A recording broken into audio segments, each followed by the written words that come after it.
Doctor Yunus সাহেব তাড়াতাড়ি আমার একটা দরখাস্ত দিয়ে লোন দেন, লোন।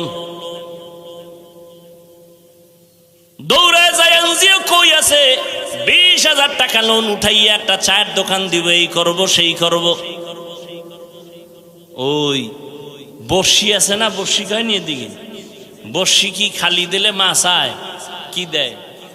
আদার দেয়। মাছে তো চিন্তা করে না যে গলায় বাজবে, ওখানে আদার আছে, আদার, ওই সংক্ষিপ্ত আদার চিন্তা করে মাছ দৌড়ে, একটা পাঙ্গাস মাছ, একটা বোয়াল মাছ, কত শক্তি ওর গায়ে, গোস্ত কত, কিন্তু একটা চিংড়ি মাছের গোটা খাওয়ার জন্য দৌড়াইতেছে। ছোট একটা মাছ খাইতে গেছে, চিন্তা করলো না আমার গায়ে যেই পরিমাণ গোস্ত, এই মাছ কি হইব, লোভে পাপ যায়, যখন কামড়টা দিয়ে ফেলাইছে, আস্তে ধরে ফেলাইছে, ঠিক না? ও মুমিন, এখানে কোন শিক্ষিত মুমিন থাকলে আমাকে জবাব দাও। তুমি হারাম টাকার লোন 50,000 1 লাখ উঠাইয়া বলো তোমার এটাই কি সব যথেষ্ট হয়ে যাবে? কোনোদিন হবে না। তো এইটা খাইয়া লাভ কি? বরং গলায় এমন বাজান বাজাইছো, মরতে গেল শান্তি নাই। সবাই সা দাঁড়ায়, লাশটা কবরে নামাবি না, 10টা কিস্তি বাকি আছে, কিস্তি আদায় কর। এক হারামির কারণে মাইয়াও শান্তি নাই। ওই ঢাকাতে আমগো দেশি এক বেড়া মাদ্রাসায় যায় দাঁড়ায় থাকে, কিছু কয় না, তা আমার সাথেও দেখা করতে পারে না, লোকজন থাকে। একজনে বলে এই লোকটা 2-3 বার আসছে। আমি বলি ডাক দে। কোথায় বাড়ি? বলে আপনাদের দেশে থাকেন কই? এই নারায়ণগঞ্জ। এক জায়গায়। কি করেন? এই করি। কাঁদতেছে, কথা কয় আর কাঁদে। আর ভাই কি সমস্যা কি? কয় হুজুর আমি লোন উঠাইয়া এরপরে ঋণগ্রস্ত হয়ে একটা পিকআপ কিনছিলাম, কিন্তু আমার ওই পিকআপ অ্যাক্সিডেন্ট হয়ে গেছে, এখন ওই কিস্তিও দিতে পারি না। এখন ওই যারা টাকা পাবে ওরা আইসা আমার উপযুক্ত মাইয়া ঘরে ওরে মারে, আমার বউরেও মারে। এটা বলছি আমি, কিন্তু আমারও কান্নাইছে, এটা মেনে নেই কিভাবে? আরে আমারে ভিডা না, আমার বাচ্চার গায়ে হাত দিবে, উপযুক্ত মেয়ের গায়ে হাত দিবে। আর ওই শুয়ার গুলো এত কুলাঙ্গা, টাকার লোভে পড়ে স্ত্রীর গায়ে হাত দেয়, মেয়ের গায়ে হাত দেয়, আরো কত অন্যায় করে।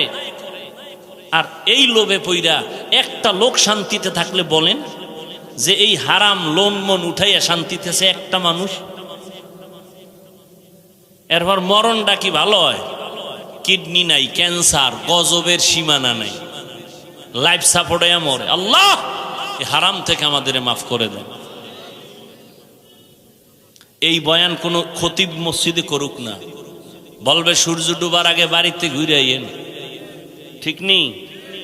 হায় ক্ষুধার দ্বারা আল্লাহ পরীক্ষা নিবেন। আল্লাহ আমাদের ক্ষুধার পরীক্ষায় পাশ করার তৌফিক দান করেন। খানা কম আছে, 3 জনে 1 প্লেট ভাগ কইরা খাবেন। আমার আব্বাজান এই রমাজানের ঈদে বাড়িতে ছিলাম, এত কাদা কাঁদলেন আমি দুনিয়াতে আসার সেই কাহিনী নিয়ে।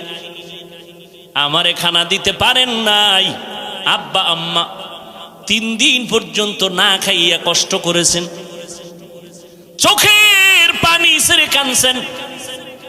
একটা বাবার জন্য কাপড় নিয়েছি, মায়ের জন্য নিয়েছি। আব্বা বলে এমন একটা দিন আমার গেছে, একটা নতুন লুঙ্গি আমি কিনে পড়তে পারিনি। এরে যুবক, এত কষ্টের ভিতর আমার বাবা কোনদিন একটা অবৈধ টাকা হাতের মধ্যে নেন নাই। আর তুমি মাইয়া পোলা লইয়া চলতে পারো, কিন্তু এরপরও হারাম টাকা নাও। তোমার উপরে কোনো দাবি নাই, তুমি জনমের মতো খাও, যেহেতু যাই না শুনে খাও। তবে তোমার উপর আমার অনুরোধ, ঘরের বাচ্চাটারে হারাম খাওয়াইও, রক্ত নাপাক করিস না। এই বাপ নামের কলঙ্ক, সন্তানের দোষ আছে আছে, ওই বাচ্চার রক্ত নাপাক করো কেন? হারাম টাকা দিয়া বাজার কইরা বউরে খাওয়ায়া বউয়ের রক্ত নাপাক করিস না রে বাবা। স্বামী হইছ, হালাল ভাবে চলো, হারাম টাকা ঘরে নিয়ে বাচ্চাদের পবিত্র রক্ত নাপাক করিও না, স্ত্রীর রক্ত নাপাক করিও না। পায়ে ধরে অনুরোধ করে গেলাম। তুমি খাইয়া মরো, যাও, তোমার কপালে হেদায়েত নাই, যাই না শুনে যেহেতু খাবাই খাও। মাইয়া ফোলাটির রক্ত নাপাক করিও না, ওগো কোনো দোষ নাই, ওরা নাবালেগ, ওরা পবিত্র, পবিত্র না। বরং আল্লাহ কোরআনে বলেন ওই বাচ্চাদের উসিলায় তোমার রিজিক। লা তাকতুলু আওলাদাকুম খাশিয়াতা ইমলাক নাহনু নারযুকুহুম ওয়া ইয়াকুম। এই মুরব্বীরা, জানা থাকলে জব দেন তো, আপনি আর যখন বিয়েটা করছিলেন মাইয়া ফলা আসিল বিয়ের আগে, কথা কয় না তো, যখন বউ ঘরে আইছে একটু ঠেক ঠক ছিল না, কথা কয় না। যখন বাচ্চা হইছে ঠেক কমছে না আরো বাড়ছে? কমে নাই। সন্তান যখন একটা হইছে আল্লাহ পাক রিজিকের দরজা খুলে দিছে। সন্তান যখন দুইটা হইছে রিজিকের বরকত আরো বাড়ছে। সন্তান যত বাড়ছে রিজিকের দরজা বাড়ছে। কিন্তু আন্তর্জাতিক বেঈমানের গোষ্ঠীরা এমন মেডিসিন মুসলমানের মধ্যে দিয়ে দিছে, দুইটার বেশি নিবি না, স্লোগান দিয়ে দিছে। ছেলে হোক মেয়ে হোক দুটোর বেশি নয়, একটা হলে ভালো হয়, না হইলে আরো ভালো।